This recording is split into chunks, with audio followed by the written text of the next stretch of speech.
as funk. Thoughts deep, boys steeped in the depths that he sunk. Big stress, depressed in the middle of fall. Sky gray, I late in the thick of it all. I wonder, how long can a human survive just staying alive or carrying the rest of the tribe? Waiting for the day to arrive or struggling dies, and I be doing way, way more than getting by. So why? Cop myself a cup of coffee, sipping water in it softly, cleansing me of stress I hold. Hey, cop myself a cup of coffee, sipping water in it softly, cleansing me of stress I hold.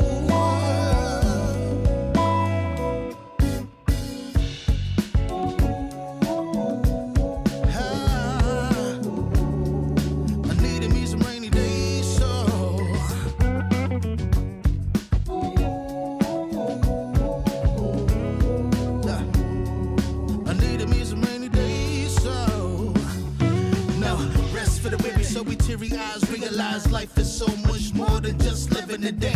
Every day I can sit and reflect and breathe and connect to myself and all that I've been given. See, giving up is not an option. So while I'm looking at gray skies, I'll be adopting a new way to deal with a test. Lord, relieve me of stress. The rain be looking like when blessings drop in. And so I got myself a cup of coffee, sip of water in it softly, cleansing me of stress I hold.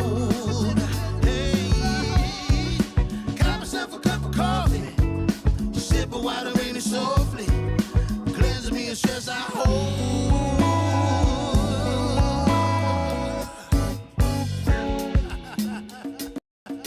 Hey, here we go. Yeah. Let's do this. Y'all ready?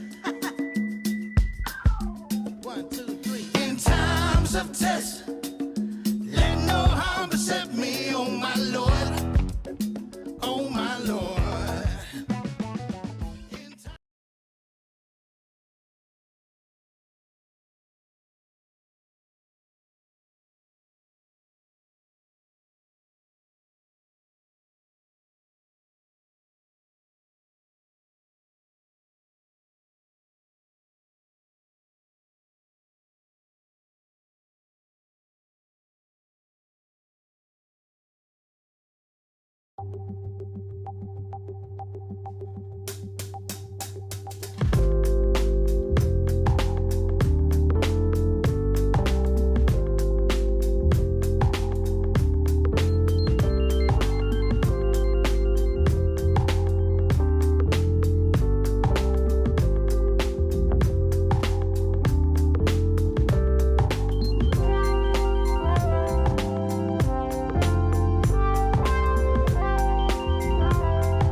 Serendipity, I suppose, in a certain way.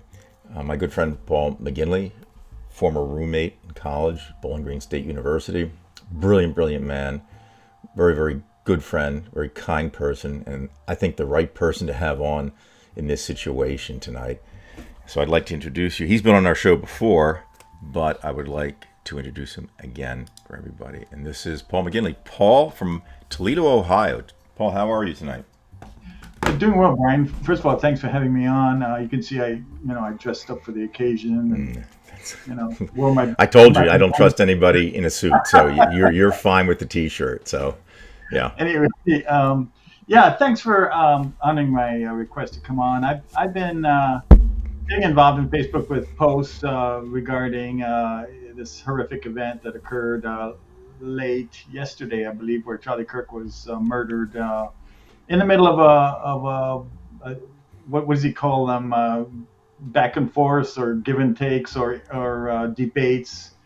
He picks these rather conservative universities. In this case, it was Utah Valley University or something. Obviously, he wants the conservative support, and he likes to have pick on students and so on, and have these debates where, of course, he's comfortable in the public eye, while the students who may have good points in debating him might stammer a little bit simply because they're not used to talking in front of television, televised, and and large audience. But anyway, he was murdered by what appears to be a shot from probably a high-powered rifle. I would imagine from that distance it probably had to be a high-powered rifle. I couldn't see anybody with a pistol hitting right smack in the neck with that. And it had the bearings of a one-shot, one-kill basis that snipers usually identify as snipers. Right. So this person probably had some military training. We still don't know what the ideology was on the part of the shooter, but that did not stop Trump from coming on live and demonizing and accusing 46% of Americans for their implied complicity with this murder. Right. Okay, what kind of president we have. So basically, I think what I wanted to focus on tonight was not so much the. See, I've got even the cat's attention. See, what we is that Tony, by the way? That's Tony, right? Staring me down. Beautiful cat. Anyway, I think that what I wanted to focus on was not so much, the murder itself. I think that's been hashed over, but more what I consider scary right-wing response to it. Okay, right. And this is led by our president, who goes right into a divisive mode, where he's accusing half of America for being complicit, some kind of implied complicity in this. And no doubt it will further boost his attempts to militarize liberal cities, such as Chicago, bringing the National Guard in and so on. Right. I was also talking to a friend today, and we were discussing about the overall decline in America, the fact that education is being undermined.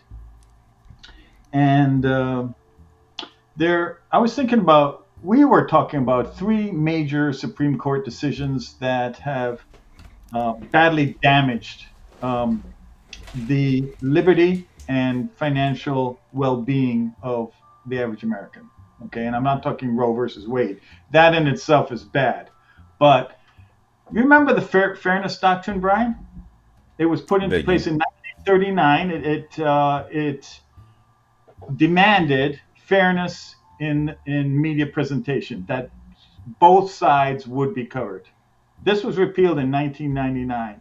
Okay, ever since then, we've had garbage media, for the most part, where you can have the existence of a Fox News that was a sit there and present lie after lie after lie without any real representation from the other side. Okay, this is one of the results of the Fairness Act being repealed.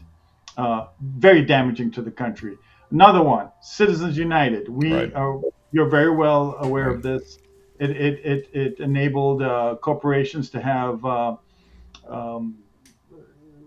unlimited lobbying power in Congress and therefore in the government and elections. Thereby creating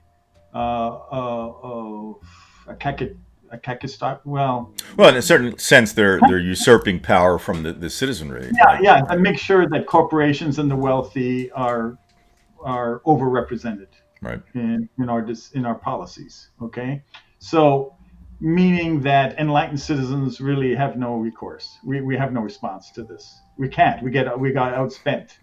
We have no chance. So that another damaging one. But people are aware of that one. And I would say the third one is the repeal of the Glass-Steagall Act, which enabled banks to enter into the territory of brokerages and mortgage, which eventually, rather quickly, caused a housing loan crisis, a collapse, and due to these mortgage instruments.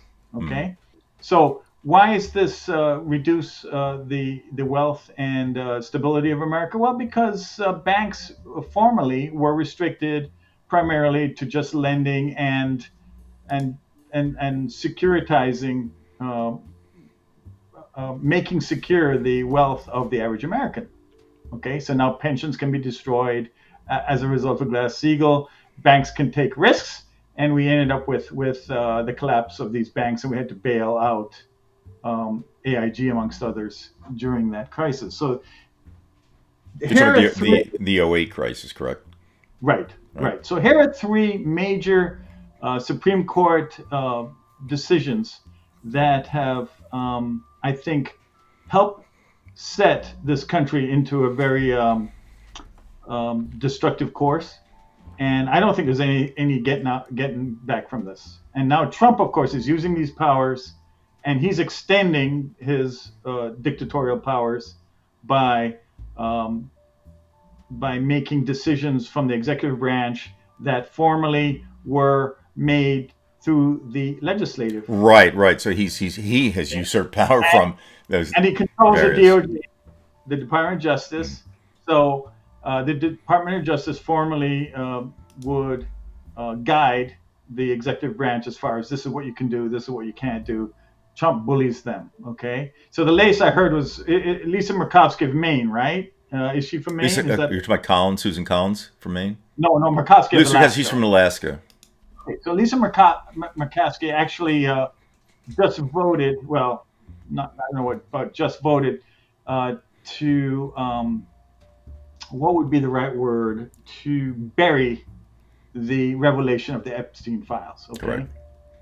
she was obviously bullied into this. Okay, because I'm pretty sure she didn't really want to do that. But this is what Trump can do now. You see, this is what we're getting as a result of these disenabling Supreme Court rulings. Well, isn't that what fascists do? They go through ultranational. Absolutely. They suppress the opposition, and then they take over the various means of whatever, whether it's communication. I mean, at every level of government, they take over. Just traditionally what fascism does. And you know better than some I people know. won't call it fascism, but if you start seeing like all three levels of the government being taken over, then you start seeing the pressure that's on the media, and the media hasn't done a great job anyway. But yeah, it definitely reeks of fascism. Yeah. How he's controlling the media. He's frightening them. He bullies these senators into burying the Epstein files. Okay, because he knows that would be detrimental to his presidency. And so, of course, we've got the right guy to continue this tyrannical approach, right? Fascist approach, okay? And destroying education, going after the universities, militarizing our cities, primarily the blue cities. Right. And he even wants to fudge the figures. I mean, he will sit there and nominate and fire people who are responsible for disclosing, say, the employment figures for the month. Right. So you can't trust them at all now. Yeah, if they don't go his way, he fires them. And guess what? The following month comes out worse. And then they have to revise backward, right? And the revisions for previous months come out even worse. Then people have even less and less trust in the government because now you can't trust any of the figures. This is a man and party, okay, who have no problem just making up their own information, lying to everybody. And I don't think there's a damn thing we can do about it, Brian. I see nothing but a big decline in America and its power and its influence. We've alienated our partners. And even a new president won't rectify this. I think too much damage has been done. You've got, I mean, you'll always have a small cadre of self-educated people, Brian. You know, Ivy League people who just came from, families that supported education and so on. But they're going to be outshouted by the masses who they're too damn busy working and they're not really getting a proper education in school. So here we have admittedly horrific murder of a MAGA ideologue, okay, who spewed nothing but hate. He spoke. He had some articulation. He was articulate to a certain way, Brian. But I've always had a little bit of disagreement with you. You know, I admire William Buckley quite a bit. Even though my politics were not his, I did not share his politics, but just the elegant way in which he expressed himself, and he wanted decency. He would never approve of getting rid of migrants and as the current president is doing. I mean, I think Buckley would be horrified, but So here's the new Buckley, so to speak. This MAGA ideologue, Charlie Kirk, who we can consider articulate, but if you ever listen to him, he's so miles away from what Buckley was. I mean, just Right. miles away. When we say articulate, I mean, I think some people develop this type of skill where it's almost like verisimilitude, because you think that they're really, really intelligent, but in this day and age, you can get by having this set point. outline of what you want to say, and it's almost like a script. So it makes you look good, just like it makes an actor look good when they're using the script. We don't know what the actor's really like. So now I don't know how much Charlie, personally, I don't know how much he did know or did. I've seen him make arguments, and he seems to have, and that's credible. I mean, he does have facts, just like a few of the other ones. No, that's very credible. But his arguments were specious, his points were specious, and they were certainly insincere. For example, and I think one of his more articulate podcasts or moment from a podcast where he claimed that he supported the American way of life, and he defined the American way of life to him, and that was to get a job, get married, have kids, have a car, buy a home, and take your kids to good schools. Okay, that was the American way of life for him, which he felt that MAGA was promoting. But what does MAGA really promote? MAGA just promotes the ideals and goals of the very wealthy. In fact, they take away from the working man. They're undermining Social Security, Medicare, Medicaid. They are undermining educational institutions. They took away PBS, the funding for PBS. They support a work for life ethos, where there can be no retirement, that you are supposed to work till death. And in fact, Charlie Kirk himself was quoted as saying that there should be no such thing as retirement. You see, so when you dissect this and you see the hollowness of it, you realize that what he's really supporting is not the American way of life, but really the American way of life only for wealthy whites. Right. That's really what it comes down to. So only we wealthy whites, that means Charlie MAGA, I might as well call him Charlie MAGA and his crowd, can benefit from, with their tax breaks and their policies which support their gains. Okay, so, and that basically was what it was. And Brian, I think this is so persuasive, and I saw I get on X a lot. Okay, I know that X is primarily a conservative social media platform. Twitter's definitely conservative.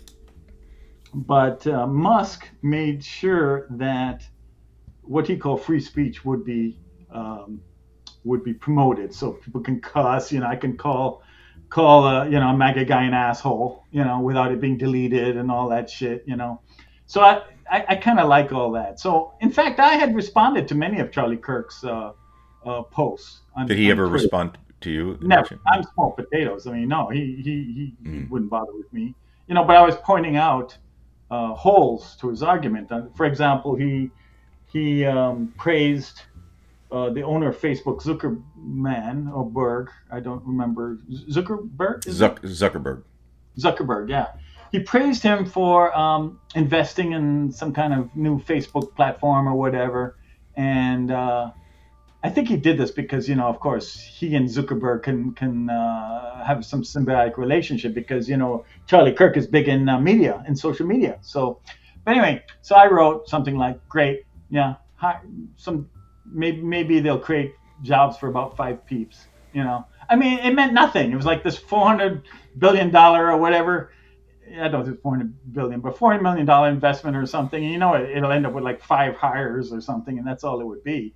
But no, I responded to him all the time. He never responded to me. But so I was very familiar with Charlie Kirk when I heard this news. Of course, I don't support any kind of political violence, especially since it will just lead to counter violence on the other side. Mm-hmm. But it's just amazing. So I read X. And I see that all these right-wing MAGAs come out and say, that's it, Civil War's starting, I'm ready, sign me up. Where do we meet? We're meeting tonight, here and here. Just countless numbers of these, Brian. They were all armed to the teeth already. They've been They know they waiting, have the advantage because they have Trump, because you have the army behind them now, and and they had the National guns Guard. ready to go. Right. I mean, this is their dream. It's like that movie where a funny movie with the Tremors, I think it's called, and they had those two armed to the teeth couple. You know, the couple that was armed to teeth, and they had all these guns on the wall. And it was their chance to fire off all their toys. Right. And so these guys are all ready for theirs. Threatening that they're ready for the big shoot 'em up that's coming. And in the meantime, we don't even know who the shooter was. He could. We be, still don't know, right? Yeah, Because he don't could forget be they apprehended 2 suspects yesterday, and then they let them go. And so we've Well, got 2 suspects, but we let them go. But we have 2 suspects. It doesn't make sense. It's because you're sending 2, oppositional comments, which it's like cognitive dissonance. You can't work through it. So they try to make it you feel like they're taking care of business, but on the other hand, nothing has been accomplished. Now the FBI does have pictures, and they will eventually get the guy, I'm sure, somehow. Yeah, well, they posted some some information that proved incorrect. For example, they said that what was the incorrect thing? The word got out that the bullets had some kind of trans message, and Oh, from really? a transgender point of view, and that's been proven. Wall Street Journal is backing off that claim. I mean, all these stupid things that they're putting in. I mean, the machine that creates these lies is already rolling. And but basically, I mean, this guy could prove to be a MAGA, just like the guy who shot. Right, could be a Trump. disgruntled MAGA who didn't get what he. I mean, we don't know yet, but we do Oh, know that no. in the past we've been surprised where they weren't liberals; they were conservatives. Now that doesn't mean it's not some disgruntled, LGBTQ person or whatever. I don't know. We don't know anything. But the fact that the government would start assuming. I mean, yeah, it makes most sense that this is likely a liberal that did this, and I guess there's an off chance that some agency might be involved, that this was a professional hitman, but I think that's a more far-fetched Right. I would story. guess it's probably a liberal, but you just don't know, and until we know, Yeah, I mean, one of Charlie Kirk's famous sayings was that God's perfect law was that gay men were to be stoned to death. I mean, when you say these things publicly, horrible, okay, just horrible. and I know a lot of people were rightfully concerned about his family. I mean, the guy was a multimillionaire, so at least it'd be fine from a money standpoint. But let us not forget that Charlie Kirk was well aware of the risks he takes in this. I mean, he was not backing down. He wore a bulletproof vest, okay? Or he did. That tells you. Yeah. In fact, the bullet hit the bulletproof vest and then ricocheted into his neck. Oh, really? It appears, I actually I've not seen that. I didn't want to watch it. It's disgusting. Well, yeah. Again, it's X. On X, you could see everything uncensored until they start taking it down. So I saw it, and it was clear. I saw the bulletproof vest under his shirt. So Charlie Kirk knew exactly the risks he was taking, and he knew that he incites hatred. Hatred incites hatred. Okay, on the other side. So, boy, he sure didn't seem to show much empathy. That's the word that Charlie Kirk hated, was empathy. Remember his comment on that? I can't stand the word empathy. Actually, I think empathy is a made-up New Age term, and it does a lot of damage. Okay, that's a well-known quote from Charlie Kirk himself.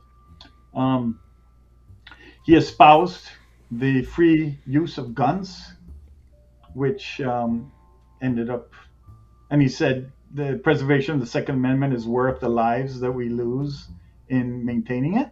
Well, there goes another life given, sacrificed on the altar of the Second Amendment. Okay. I'm just wondering, Paul, and this is just a thought experiment, but let's suppose that Charlie Kirk was, after that attempt, was only half dead. If he had turned out like Gabby Giffords, and because the same thing happened to, well, not Gabby Giffords was liberal, but who was the guy for Reagan? Oh, Reagan. You're thinking, yeah, I know who you're talking about. K, begins with a K, wasn't it? Brady. Yes, Brady, Jim Brady or whatever. So he changed his tune, so did his wife. Until it happens to, I think, it's one thing to be dead, because it's a lot easier to be dead than to be dying, and it's a completely different atmosphere when you are, it's like when you see a deer that's half dead. It's excruciating to watch any animal. But when something's dead, it's not quite. I mean, you feel sorry for the animal, but at least it's gone. The pain's over. But I think that had Charlie Kirk been seriously injured, but then again, I don't know, because look at somebody like Abbott. Now, Abbott was not Abbott out of Texas. He is in a wheelchair because a branch fell on him. It wasn't if somebody took him out. But I don't know. I just wonder what would have happened if had he survived and he was a paraplegic. Would he have changed his tune about the Second Amendment? I don't know. I don't know either, but I think that, again, I didn't want to make this so much about Charlie Kirk. It's more the president's response. Yeah, we should go into that too. We have to definitely go into that too. Where he mandated that flags be placed at half-mast as a result of this, which he never did when the Minnesota Congress people were murdered, along with their children, along with their 2 dogs. As well as Nancy Pelosi's husband when he was beaten. Attacked by a hammer. In fact, Charlie Kirk actually publicly called for a fund to bail out the person who had attacked Pelosi's husband. And folks who are listening, don't get the wrong impression. We're not endorsing what happened at all. It's horrible. It should not happen, and that just should not happen. Anybody called for their own death by guns, it was Charlie Kirk. Okay, right. Let's be real about this. I mean, he did everything to be talk victimized. About falling on one's own petard. Exactly. He fell on a good classic case. Yum eat 'em up. But it was bad. So Trump does that. In the meantime, I think the same day 3 high schoolers were killed in a mass shooting. Where was it? I don't remember. Same day that Charlie Kirk was shot. Nothing mentioned. Nothing. Right. Nothing. No flags at half-mast for that. Okay. This is our president. How divisive, okay? Instead of a president that is unifying the country, say after 9/11 where we're all unified, here it's immediate division and using this moment to pursue his tyrannical and fascist ends.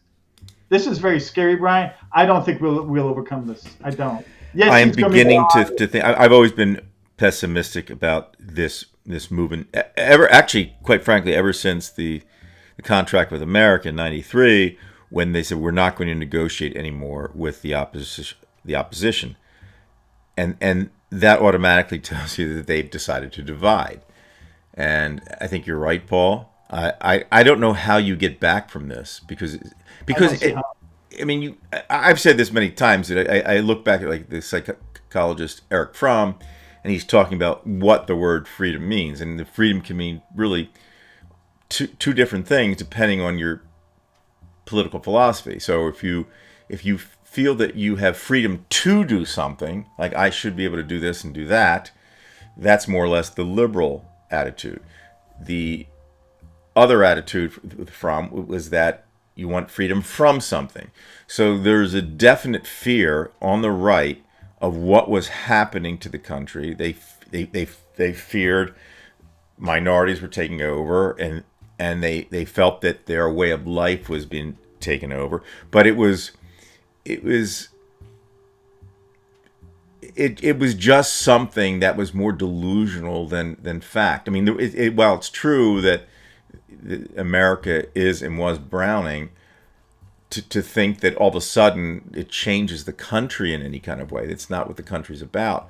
But these people, just like people in Russia, they feel they need freedom from us. And that means severe measures. They feel that safety is more important than the right to do this or do that. And I understand that, but you see, where I'm going to go with this, Paul, unfortunately you may not agree with me on this, but because I know what you're saying. I am saying, yes, you're right, but I think what's happening is really a psychological issue that people are wired, whether it's through their DNA or through their experience. They are generally through their parents, I assume, but they are wired for a certain lane, and that lane is already paved for each side. And I don't know how because it used to be you could negotiate with the other side, but remember that again, since '93, it's we will not deal with the opposition. Now it's the suppression of the opposition rather than just we're not going to talk. So and that's even worse. So I don't know how you get back from that aside from just splitting the country apart. And they won't do that. By the way, they will not do that because they are smart enough to realize that the blue states are generating 71% of the country's GDP. So you lose those states, you lose everything. We're bailing out the southern states, basically. That's what we're doing. We're bailing out Kentucky. New Jersey is bailing out Kentucky. New York is bailing out Kentucky. In a certain sense, California is bailing out many states. Who do you think is manning this militia? These National Guardsmen who normally meet every weekend. Who's paying their salary and where are they coming from? They're coming from the red states. Right. And so in essence, you're employing, these erstwhile unemployed people from the red states. Right. Well, they're essentially they're domestic mercenaries, and it's frightening because I come about from the Russian angle. The Russians have their state police, they have their police, they have their KGB and whatnot. They call it the FSB right now, but they have this thing called the OMON, Paul, and it is essentially a private group of police that are just hired. They wear the mask, the same thing as ICE, and they're not trained, but they will hit you. They have the truncheons, and they will beat the shit out of you. But they're not trained to be professionals, and there's where you have like that January 6th mentality. We'll just do what we want, and we think we're right. You cannot have that type of police. I don't want Kyle Rittenhouse coming down my street to preserve the order. Okay, don't want that. Yeah, that's why he admires strongmen like Bukele of El Salvador, who suspended habeas corpus and arrested everybody, the innocent along with the guilty. Paul, I'm just going to interrupt you for saying somebody just mentioned Michael. He says, can Brian understand some viewers do not agree? I assume there's a gamut of opinions out there. Honestly, I'm not trying to be facetious. I understand. I can't do anything about that. You may not agree with me. I may not agree with you, but that's not the point of the show. Yeah, please post. We'll get to you eventually. I'm just trying to get out what's on my mind right now, and then we won't ignore you, right, Brian? I mean, we'll try and at least address some of the issues. But the Bukele playbook is, you suspend habeas corpus, you arrest everybody under a certain age, and then after, this was in a country that was formerly run by drug gangs and so on, and he's cleaned the place up from that standpoint, become a Latin American strongman hero, and now he amended the Constitution to basically become permanent leader. So that would have been in the playbook of Trump, except I don't think he's doing too well health-wise. He possibly could have had some strokes. It looks like he's drooping on the left side, but and he was away during the weekend, so he's not. But that's actually, the truth is that Charlie Kirk would have been, in my opinion, a formidable Republican primary runner. Right, especially with his age. I mean, look, if Marjorie Taylor Greene can make it, he can certainly make it. Absolutely. I mean, he puts her in the dust. So I think that's a blow to them, certainly. But there's no doubt that again, he's just in that strong man dictator playbook. That's what he's following, and so there's that. Okay, as far as why am I saying that we're in this secular type of secular as far as long-term decline? Not only what you're saying, where they're suppressing votes, they're controlling the media, all that, but also that they are kicking away the pillars of which created an enlightened and equal opportunity population. Okay, and education is a big one there. This whole ethos of work for life is devastating. I mean, we're going right back to pre-depression, era with that. I don't think there's a recovery from this. I think that the American population has been so damaged, they might be able to muster enough opposition to put in a weakened Democratic Party next go around. But again, it's weak, and the Democratic Party will never go as far as the right, as far as suppressing all these bastions of freedom, okay, and freedom and the better parts of capitalism, okay. Right. We're screwed, Brian, and it's a long-term decline. And yeah, you're going to have little short, brief periods of recovery, but basically, it's I think a long, unrecoverable direction down. That's what I think, and I think it's quite clear. And I don't even know how we're going to survive the next 3 years, to be honest with you. I mean, what happens if there's? I mean, I think my greatest concern, aside from voting, with the gerrymandering, they're already doing that. They already do that, and that from Ohio. My God, that's just whip it around Columbus, just Jim Jordan. There's so many things happening. Like I say, there's the suppression of all kinds of freedoms. I mean, we just don't have the freedom that we used to have. Even within the last 6 months, the change is amazing. But it is confused. And again, you have to think like a person, like a Trumper. Like, what are they thinking? They're so angry with the idea that people are running over the border. And quite frankly, even Democrats agree that there were a lot of people running over the border. And you have to have border patrols. You have to have immigration laws. We can't take everybody in at once. And we understand that. But the problem is they're duplicitous, because it could have all been solved. You could have, Paul, you could have had, at least in my opinion, it could have been solved. Most businesses, if they really wanted to stop it, they could just say, okay, unless we have a legitimate Social Security card from you, you're not going to work for us. So most of these, wealthy corporations and just wealthy people in general, they weren't going to cut their own lawns. They were going to get somebody to cut it for them. So they were hiring illegals. So it's ridiculous. So this anti-immigrant zeitgeist is another way of basically undermining Social Security, because that's next. Because that's the well. When you take away the immigrants, they were paying. They're paying. They were working. But not only that, I think they wanted these hedge fund managers. They've always seen that pool of money there, and people like myself, working in the public sector, we couldn't take our money out. It served as a floor that you couldn't go below. So even if the stock market tanked, even like in 2008, people like myself who weren't really investors, but because of the way the pensions were set up, it was a safety valve for the wealthy. So I have to, I have to leave my money in. I just can't take money out of my pension, like as far as. Yeah. You've got weekly 401k deposits going into the market. Right, and I have no control over it. Okay, and I don't mind that, but what I do mind is that I act as a floor for them, that they can't get below a certain price because I'm there. So I take the hit, they don't. It's kind of like the wealthy.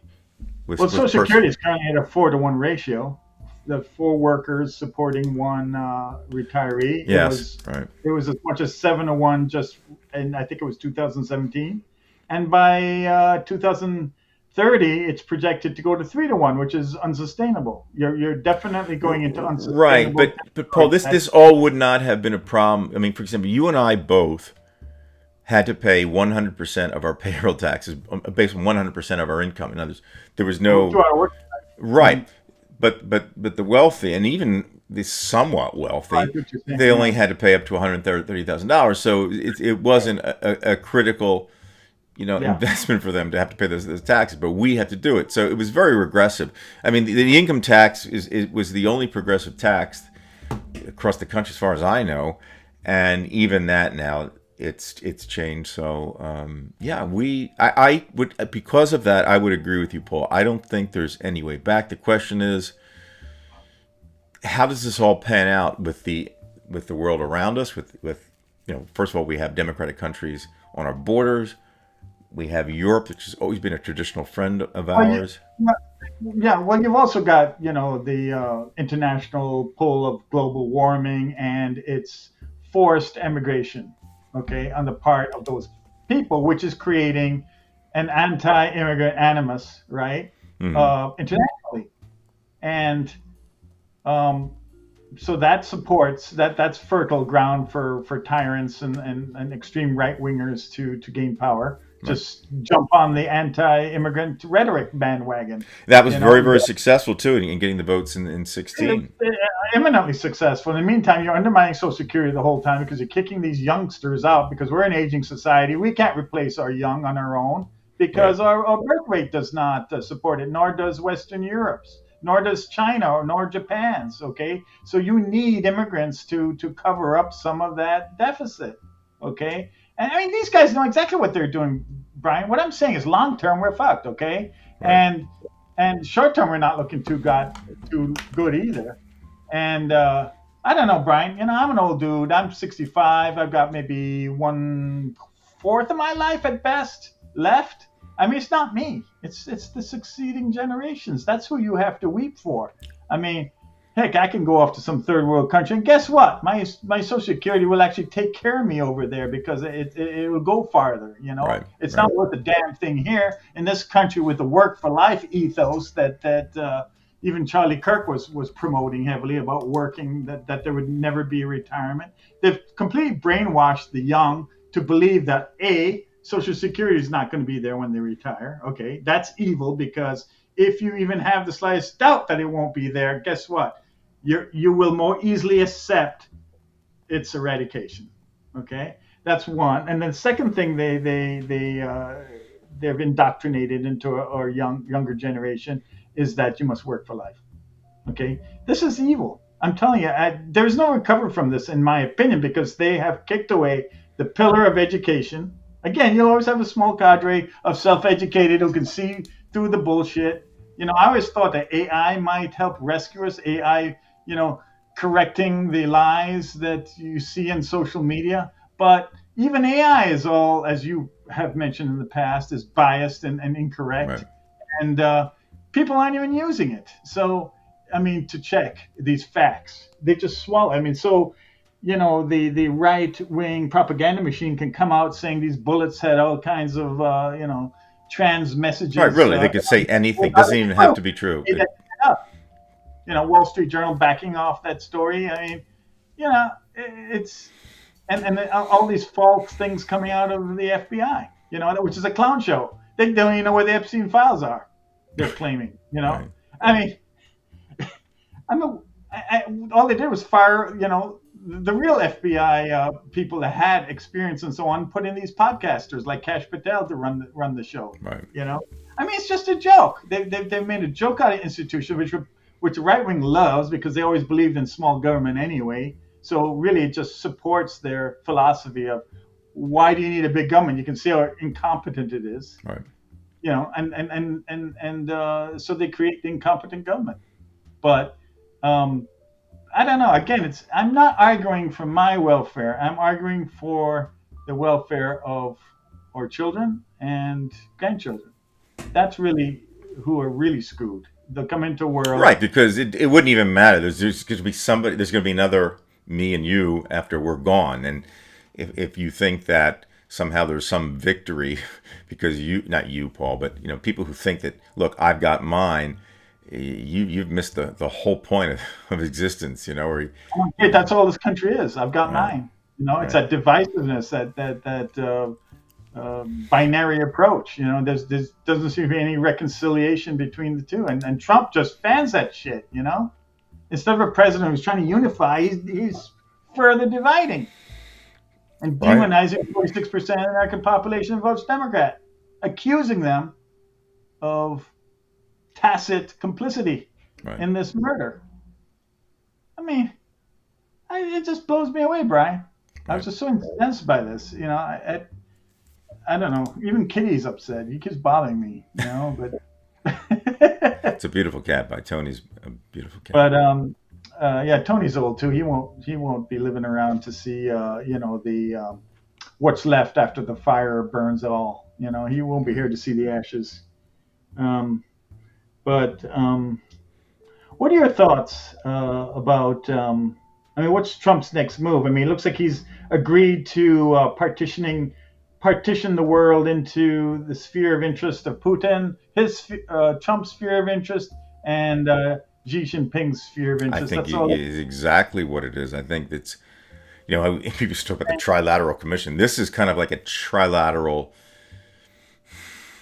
It's kind of a trilateral coincidence of once, A where trinity of evil. they each one knows that they really can't rule the other, but they're willing to take their sphere of influence and leave the others alone. and leave them alone. Right, right. Go But ahead they and need find each other. yourself. They need each other for agreement. Do this or don't do that. They need that, and certainly Trump needed Putin, and certainly Putin needed Trump. He still needs Trump because But don't he's forget Xi Jinping. I mean, he's in there too. I mean, he's probably as right. powerful. But he's probably the smartest of the three because he can just, in Chinese Definitely culture, more you just fun. wait it out to whenever. I don't know. China is, to me, is still this question mark. I don't. First of all, I don't think that China is very close with Russia, but I think they think it's in their interest to be closer with Russia than with the United States and Trump. I don't know how. First of all, as much as Putin probably, like I said, he needs Trump, but I don't think he likes Trump. I don't think I don't think they all know he's a liar. They all know that he's incompetent. But he has one thing that probably they don't do as well, and that is that he's able to convince people that he's right. You know what I mean? Or he's able to read into the animosity that people have for fairness. And they just I don't know how else to explain it. It's a very, very bad situation because the three powers involved are the three major nuclear powers, and they control the shotgun. And Well, we she got other controls news. everything in China. Russia, same. And now there's only one left, and that's why I fear for the journalists because I think that's really they and the content providers like like South Park and things like that. They're the only ones that can really critically make a dent because popular culture is very, very important in all of this. Well, let's if you don't mind, Sure. I think it's fair that since I was espousing the value of the Fairness Act, let's look at Michael's comments and see if we can give him his voice. Michael says, original Constitution did not have benefits funding for the pros. The community was made by demand. Well, we're a different nation now, Michael. I'm sure Brian has an answer to this, but here's mine. Okay, we became a nation of multiple different races, different people. We had uh, um, emancipated slaves become citizens.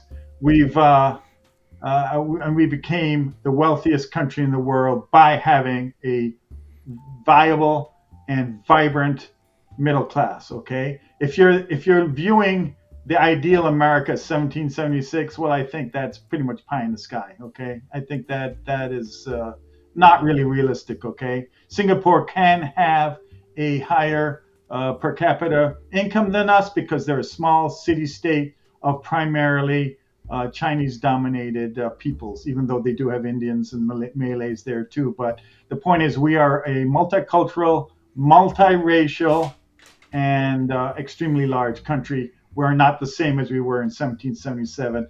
And I think there's nothing, it was part of our greatness that we did provide the safety nets for the middle class. Do you have a comment on that comment from Michael Bryan? No, I just heard you read. I honestly I can't see all I mean, I can see them if I check. You see, I have to scroll through it. I'm listening to you and to go through these, and I'm not going to be able to concentrate on what you're saying. No. So I tend to just what I literally do is I just Well, I'll I let you see a get the comment next and one. I'll click them. It's not that I don't care what they're saying. I can't do Okay, two well, I'll things read at the once. next one. Michael says a toll booth and colonial roads were collected by the person maintaining the road. Comment. I have a comment to this, by the way. Having grown up in colonial areas, I have a definite comment on this. Yeah, I mean, it's a fact. Yeah, they would collect tolls. We Well, still my counter do, to this is but it's yes, just yes. they weren't the private ones. Yeah. They're public What now. he's saying is that basically the local strongmen would tax their areas. Okay, Right. that is true, Michael. I lived in many of these countries, but I'll tell you that the amounts taken are minuscule compared to the amounts stolen by the billionaires class. Okay, stolen through tax alleviaments, um, subsidization, rebates, and pure theft. Okay, just peanuts. I'll take that inconsistent toll booth on colonial roads over institutionalized, okay, institutionalized theft, which is what we have here on a grand scale that makes the colonial thievery look like peanuts, okay? Next one, Michael says, some believe to have pity on another is to relieve yourself of guilt for not doing anything. Do you have any comment on that, Brian? So I think he's making a general statement here. Some believe to have pity on another is to relieve yourself of guilt for not doing anything. I don't see anything wrong with that, I suppose. I don't know that it applies on every issue where you feel guilty. Where you don't do anything. I don't know. I suppose that can be true in some cases. Let's move on. Michael also says empathy is an emotion some think is worthless and not of spirit/religion. Well, we could sure use more empathy. That's what I say. We should sure use more empathy because all we're doing is leaving more and more Americans in the dust, okay? The American way of life is only open to rich white people right now, with some exceptions. Well, empathy is a beautiful thing if you think about it. I mean, being able to put yourself in that person's shoes and understand it. I think there's a deeper level of understanding. It's what makes us human. I mean, empathy. Michael says one pillar of capitalism is to eliminate the competition. Discuss. Yes, but I have a feeling that we have gone beyond capitalism now. Capitalism has done all it can for this country, in my opinion, and now you need to move more towards creating social safety nets and supporting them and strengthening them. Do you have any comment on that, Brian, about capitalism in its current state and its well, look, people on the right will say, well, look what happened in the Soviet Union. You had socialism, and it was corrupt. It was a corrupt country. It survived on corruption. So I don't know where we go with this. I mean, certainly I would like more social programs than what the right wing would like. I understand where they come from. I don't know, Paul. I think that sometimes a lot of this has a lot less to do with the economic system than it is the idea that things change for the better, not necessarily through the system, but maybe, for example, technology. Technology, you can say, when we had the computers come out, we had the phones, we had televisions. I know that not everybody likes watching television, or not everybody likes. I know, Paul, you don't like the smartphones, but the point is that I don't think it's any one system that makes our lives better. Although I would choose a socialistic system over a capitalistic system in a certain sense. But I think technology is generally what drives, and the idea that we have too much population. I think the problem is that you have some people. I mean, there's a certain group of people are having most of the kids. Most people who live in affluent nations will probably have less than 2 kids, usually 1. And in other places, it's 7 or 8 kids, and that can't sustain itself. The whole world can't sustain itself because we're divided on so many levels, and there's no one real truth. I mean, you can't just say, well, socialism works. You can't just say that capitalism works. I just know this. A lot of people doesn't work, whether it's at a local project or it's in an apartment complex, whether it's at a football stadium. I know what happens when people get in crowds, and that's why I have respect for people who don't like being in crowds, because I think, No, I'm one of them. I hate crowds. In fact, uh, studies indicate that I think the number was 130 to 150. Any group of people over 130 to 150 breeds inefficiency, and efficiency goes downhill. But Michael says that Russians like their law and order, no public cursing. That's probably directed at you, Brian. So I'll have you answer that one. Russians yeah, I like mean, I would say 80%, 80%. I wouldn't say all of them, because don't forget, 500,000 took off when the war occurred, and there are dissidents. The problem is too that we can't really measure it all, Michael. I mean, it's true. I think that generally most Russians like the fist, law and order, and that goes back to Genghis Khan. It's the same thing in China. So this thing has been, we've had different type of leadership in Russia, whether it be through the royal families or through the communists, or right now what we have is essentially authoritarian. It still has that Genghis Khan DNA in there. In fact, I think it was Genghis Khan who brought alcohol to Russia. Same thing in China. They've never escaped that fist. So the people are afraid of each other. They see each other as enemies. So that's why, for example, as you say, they want to have law and order, because they don't trust their neighbor. In fact, if you ever look at some of the wealthy in Russia, they don't put fences in back of the yard. They put it in front of their yard, and they don't have the 6-foot limit. They'll go up 15 feet if they want to. They don't want you to know what they have. So, yes, the Russians can be like that, but there are still many who are not like that. I know many, at least a decent number of people that have been like that, and they simply have to, it's called in Russian, сидеть дома. Сидеть дома is to sit at home or lay low. And that's what they do, because what can you do? I mean, you literally, you take your telephone, you put your flashlight on, you're going to be arrested. And if they do that here, people like Paul and I will keep quiet. I mean, I don't want to have somebody put a hatchet in my back because I said something. I don't know. I mean, the things get very, very treacherous. So I think part of the reason is that the people are like the way they are in Russia is because they're afraid. They know what the fist does. I mean, are we, Brian, at the situation in America where we do need to militarize in order to create this law and order, and thereby give up our freedoms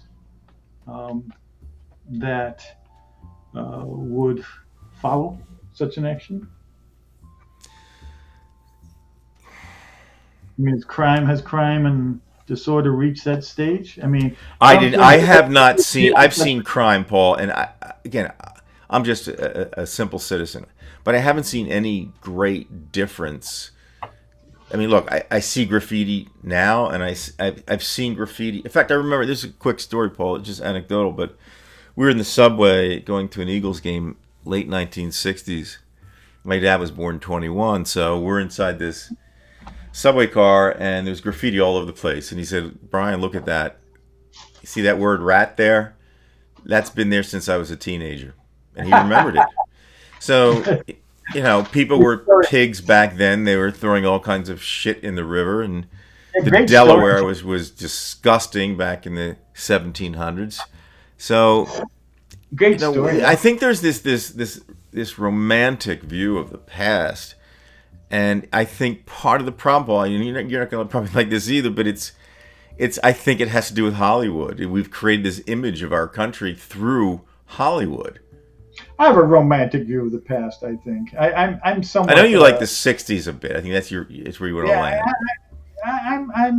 I'm not immune to having a romantic view, rosy view of the past. But I was reminded of a story. I can't. Maybe if you'd be bored with us, I don't know. But Michael mentioned the local toll keeper where they collect, where they're keeping the toll. 1985. I was visiting Burma. It's now Myanmar today, but it was called Burma then. And I hired some driver, in Rangoon to take me out. I wanted to go see one of these old cities way out. So he drove me, and we passed this road, and we were stopped by these uniformed people.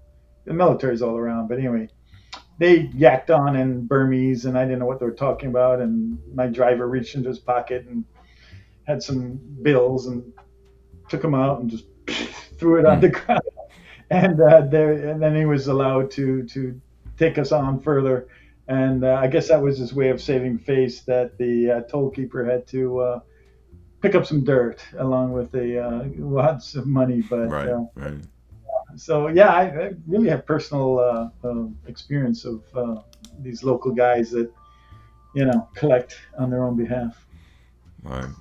But, Not too many Brian, of those anymore. I haven't seen I know much of them. I know it's late, guys. I know Brian has got to work tomorrow. Yeah, I've got to go to bed like real soon because I get up On at a wrap 5:30. up, Brian, I think I pretty much burnt out. My little purple pot of passion is boiled over already. I hope it.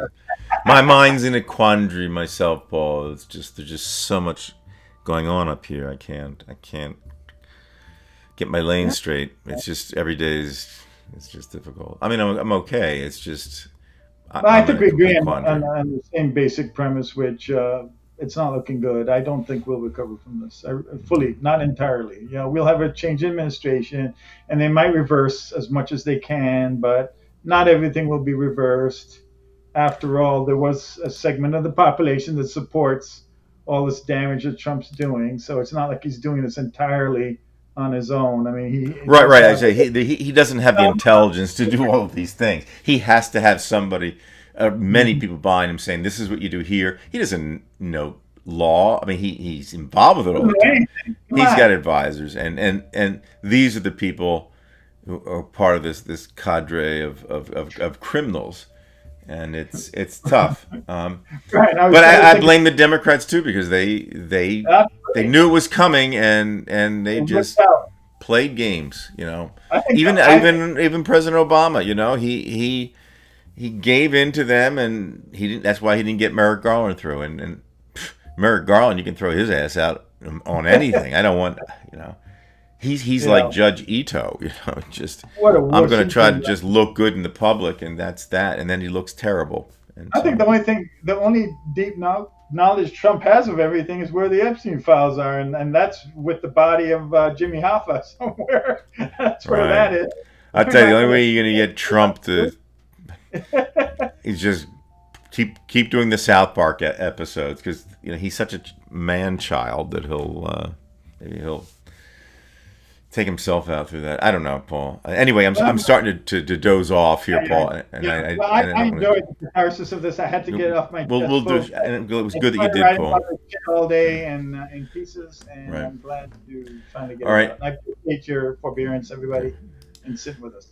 Paul, great seeing you, and we'll come on again. We'll go on maybe on the head in the box or something like that, and we got to do that other.